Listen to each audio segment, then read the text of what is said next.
नमस्कार, मी आपला मित्र धैर्यशील लेवे।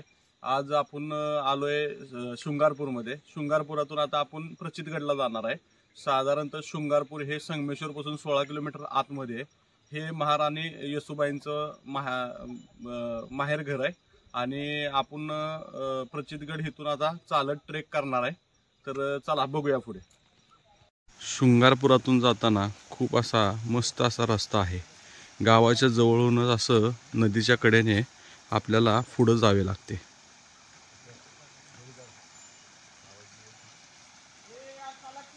आता वाजलेत 7, सगळे आपण एकत्र जायचंय वर। इथनं वर जाताना जी वाट आहे ती बरीचशी भूलभुलैया टाईप आहे, म्हणजे गणणारे सगळ्या वाटा एकसारख्या दिसतात। त्यामुळे जाताना सगळ्यांनी एकत्र जायचंय।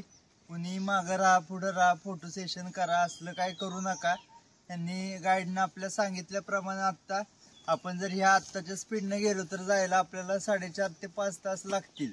त्यामुळे थोडं स्पीड वाढवणं पण गरजेचं आहे आणि एकत्रित राहणं गरजेचं आहे, कारण येताना ह्याच्यापेक्षा जास्त वेळ लागणार आहे आपल्याला।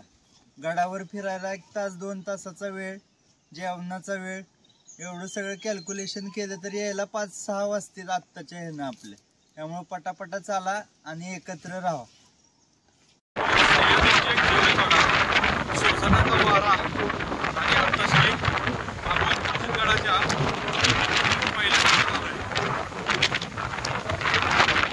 आणि हा समोर जो उंच डोंगर दिसतोय हा प्रचितगड आहे।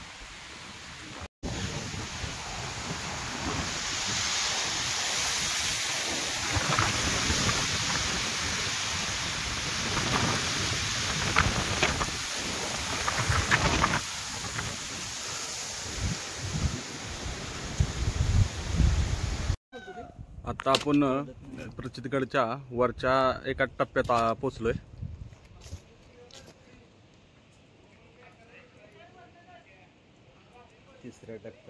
तिसऱ्या टप्प्यात देवळापासून चढाई सुरुवात केली।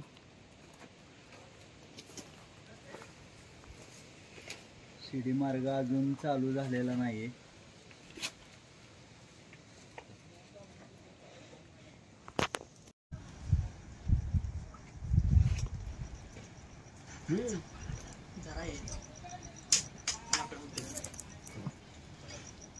शृंगारपूर गाव आहे समोर दिसतंय ते, आणि तिथून आपण इकडे प्रचितगडला चालत आलोय।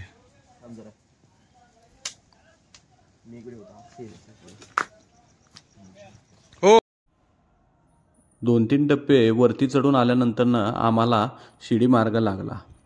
सदरचा शिडी मार्ग हा खूपच कठीण आहे आणि साधारणतः गडावरती जाण्यास 8 ते 7 शिड्या आहेत। त्यातील काही शिड्या खूपच अवघड स्थितीत आहेत। त्या ठिकाणी गावकऱ्यांनी ट्रेकर्ससाठी काळजीपूर्वक काळजी घेण्यासाठी रस्सी देखील बांधलेली आहे, की जेणेकरून कुणालाही वरती येण्यास किंवा खाली उतरण्यास त्रास होऊ नये। तरी देखील आपल्याबरोबर वाटाडी हा असावा।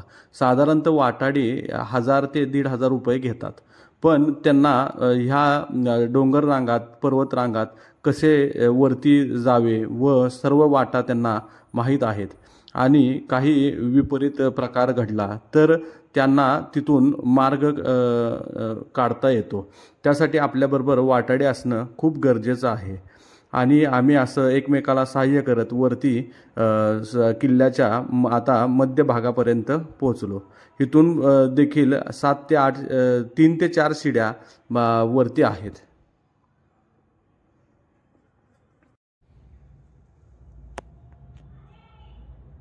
शिडी मार्ग चढून आल्यानंतर आपल्याला कातळातून पुढे चालत यावे लागते आणि तेथून पुढे चालत आल्यानंतर एक अशी खडी चढाई लागते।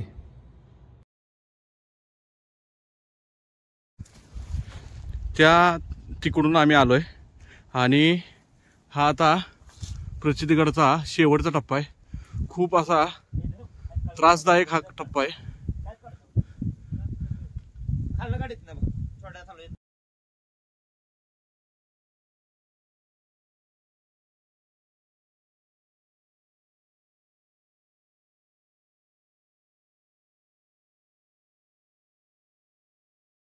सुंदर असा सह्याद्रीचे कड्यातून ही वाट आलेली आहे, पण खूप थरारक असं फील आहे.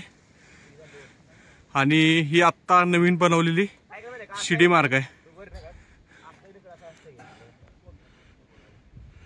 आणि आत्ता आम्ही समोरच्या ह्या झाडेच्या वाटेने समोरच्या मंदिरातून आलोय.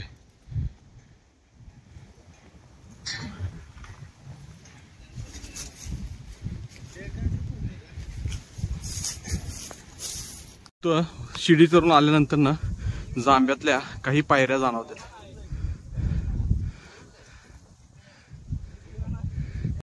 जांभ्याच्या पायऱ्या चढून आल्यानंतर ना इथे एक दरवाजा लागतोय. सदर आत्ता हा दरवाजा पडलेल्या अवस्थेत आहे. साधारणतः जेव्हा कोयनेचा जो भूकंप झाला असेल तेव्हा ह्या भूकंपात ह्या दरवाजा पडलेला असावा.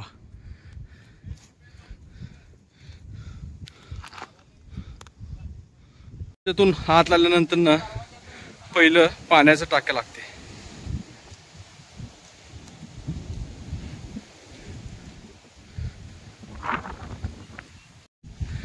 ह्या पाण्याचं टाकं साधारणतः 10 ते 8 फूट असावं.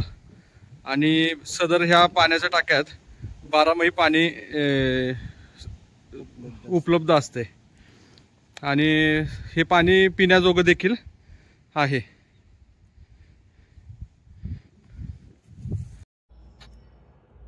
समोर जो आपल्या नजरेस डोंगर दिसतोय तो चांदोली अभयारण्याचा भाग आहे. पूर्वी तिकडूनच आपल्याला गडावरती येण्यास वाट होती. पातरपुंज, हेळवाक ह्या मार्गाने गडावरती येण्यास वाट होती.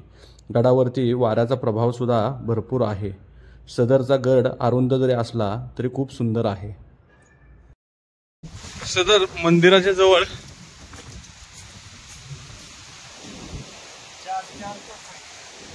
चार तोफा आहेत. मंदिराच्या आजूबाजूस 4 तोफा आहेत. मंदिराचा जीर्णोद्धार आत्ताच केलेला आहे.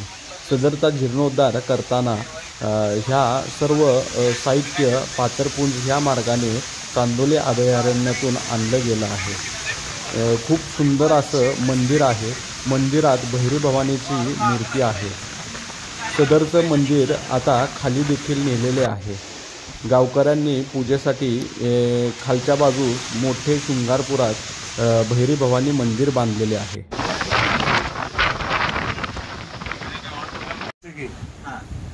आता आपण बघू जाऊ 7 दरवाजे आहेत पहिले 3. त्याच्यातून ते घोडे असे बाहेर जायचे. ते आता ते नाही राहिलं. त्याची आता आतमध्ये बांधकाम आहे सगळं. पोलीस बांधकाम केलेले खांब आहे. ते आता आपल्याला बघायला भेटते.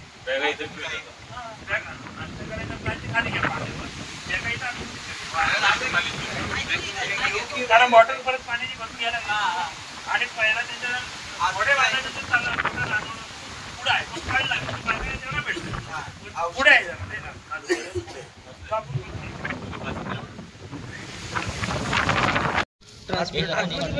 केवढा आहे तो बघा ना.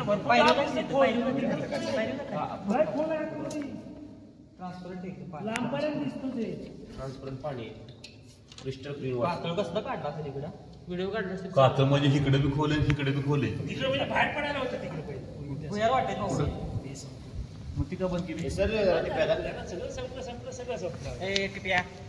मगाशी जे आपण टाकं बघितलं त्याच्यात थोडंसं पुढच्या बाजूला अजून एक टाकं आहे.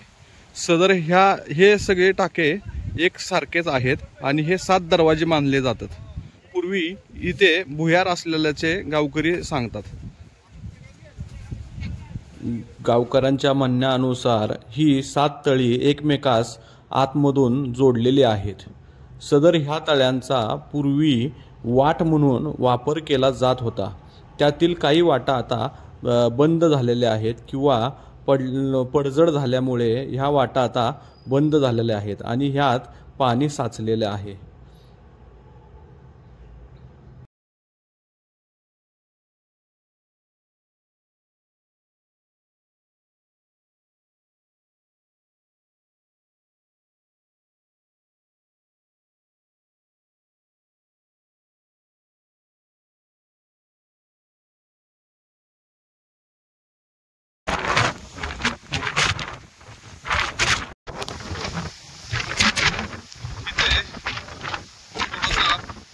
वाड्याचे काही अवशेष आहेत. हा वाडा पडलेला होता आणि गडावरती खूप मोठ्या प्रमाणात वारं देखील आहे.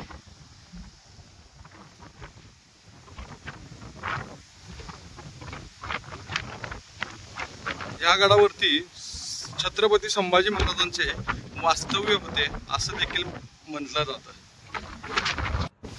वाड्याच्या बाजूस पाण्याचे टाके आहेत. सदर पाण्याच्या टाक्यात 12ही महिने पाणी असते. गड तसा अरुंदच आहे पण खूप सुंदर देखील आहे. छत्रपती संभाजी महाराजांच्या पदस्पर्शाने पावन झालेला हा प्रचित गड आपल्या तब्येतीची सुद्धा प्रचिती पाहतो. वरती येताना लागणारा दम आपल्याला कॅमेरा व फोटोसुद्धा काढण्याची ताकद राहत नाही इतका हा वरती येताना दम लागतो. त्यातून जेवढं काही मला शूट करता आलं तेवढं मी ह्या व्हिडिओतून तुम्हाला दाखवण्याचा प्रयत्न करतो. समोरील बाजूस जो निसर्ग आहे वरती आल्यानंतर संपूर्ण थकवा निघून जातो. गड खूप सुंदर आहे. फक्त वरती येताना फार काळजी घेऊन आणि खाली उतरताना सुद्धा आपल्याला खूप अशी काळजी घ्यावी लागते. सदरचा गड खूप मस्त आणि समाधानकारक आहे. मित्रांनो, गड खूपच अवघड आहे. आत्ता आपण गडावरनं खाली उतरलोय. आता थोडंसं इथून अर्ध्या अंतरावरतीच शृंगारपूर गाव आहे. तर आता आपण माघारी परत निघालोय. खूप हार्ड आहे. समोर जो भाग दिसतोय तुम्हाला तिथून समोर आपल्याला वरती जावं लागते आणि कड्याकड्यानी चालत आपल्याला समोर बुरुंज जो दिसतोय त्या बुरुंजापर्यंत यावं लागतं. आणि त्या बुरुंजावरती एक मेन शिडी आहे. त्या शिडीनं वरती पूर्ण असा हा जावं लागतं. आणि जर तुम्हाला माझा व्हिडिओ आवडला असेल तर लाईक, शेअर आणि सबस्क्राईब करा.